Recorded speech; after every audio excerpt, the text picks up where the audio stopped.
Hi friends! Karthika మాసం అయితే start అయిపోయింది. అంటే మనం నాన్ వెజ్‌కి అయితే సెలవు పెట్టేస్తాం.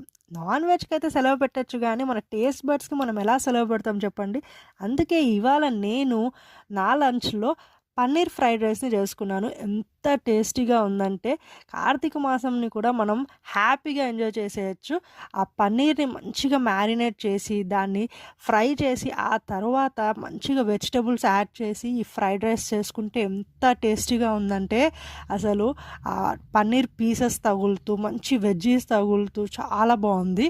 సో, కార్తీక మాసమైనా సరే, మనం మన టేస్ట్ బడ్స్ గురించి ఆలోచించాలి. అండ్ ఎప్పుడు దాన్ని హ్యాపీ ఉంచాలి. టేస్ట్ బడ్స్ హ్యాపీ ఉంటేనే మన టమ్మీ హ్యాపీ ఉంటది. మన టమ్మీ హ్యాపీ ఉంటదని లైఫ్ కూడా హ్యాపీగా ఉంటది.